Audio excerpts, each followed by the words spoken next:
राजा भोज के दरबार में कालिदास नामक एक महान और विद्वान कवि थे। उन्हें अपनी कला और ज्ञान का बहुत घमंड हो गया था। प्राचीन काल में यात्रा करने के लिए रेल अथवा बस जैसे कोई साधन नहीं होते थे। अधिकतर लोग एक गांव से दूसरे गांव जाने के लिए पैदल ही यात्रा करते थे। एक बार कवि कालिदास भी यात्रा पर निकले।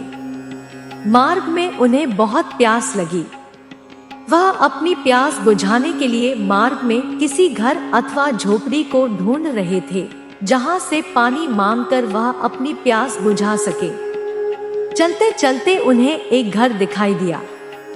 उस घर के सामने पहुंचकर कालिदास जी बोले, माते कोई है? मैं बहुत प्यासा हूँ, थोड़ा पानी पिला दीजिए, आपका भला होगा। उस घर से एक माताजी बाहर आई और बोली, मैं तो तुम्हें जानती भी नहीं, तुम पहले अपना परिचय दो, उसके बाद मैं तुमको पानी अवश्य पिला दूंगी। कालिदास जी बोले, माते मैं एक पथिक हूँ, कृपया अब पानी पिला दे। वह माताजी बोली, तुम पथिक कैसे हो सकते हो? इस संसार में तो केवल दो ही पथिक हैं, एक है सूर्य और दूसरे चंद्रमा। वे कभी नहीं रुकते, निरंतर चलते ही रहते हैं। तुम झूठ न बोलो, मुझे सत्य बताओ। कालिदास जी बोले, मैं एक अतिथि हूँ, अब तो कृपया पानी पिला दे। माताजी बोली, तुम अतिथि कैसे हो सकते हो?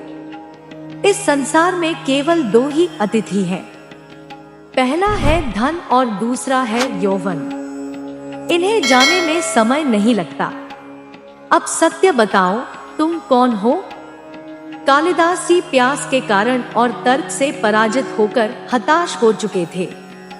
जैसे तैसे करके वह बोले, मैं सहनशील हूँ, अब तो आप पानी पिला दे। माताजी बोली, तुम पुनः झूठ बोल रहे हो। सहनशील तो केवल दो ही हैं, एक है धरती जो कि पापी और पुण्यवान सबका भार सहन करती है। धरती की छाती चीरकर बीज बो देने पर भी वह अनाज के भंडार देती है। दूसरे सहनशील है पेड़, जिनको पत्थर मारो तो भी मीठे फल देते हैं। तुम सहनशील नहीं हो, सच बताओ तुम कौन हो? अब कालिदास जी पूर्णतः पराजित और अपमानित हो चुके थे।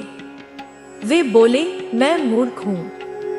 माताजी बोली, तुम मूर्ख कैसे हो सकते हो? मूर्ख तो दो ही हैं, पहला है वह राजा जो बिना योग्यता के भी सभी पर शासन करता है, और दूसरा है उसके दरबार का पंडित जो राजा को खुश करने के लिए उसकी गलत बातों को भी सही सिद्ध करने की चेष्टा में ही लगा रहता है और सदैव उसका झूठा गुणगान करता रहता है। अब कालिदास जी लगभग मूर्छित होकर उन माताजी के चरणों में गिर पड़े और पानी की याचना करने लगे, गिड़गिड़ाने लगे। माताजी ने कहा, उठो वत्स। उनकी आवाज सुनकर कालिदास जी ने ऊपर देखा तो वहां साक्षात सरस्वती माता खड़ी थी। कालिदास जी ने उनके चरणों में पुनः नमस्कार किया। सरस्वती माता ने कहा, शिक्षा से ज्ञान आता है, अहंकार नहीं।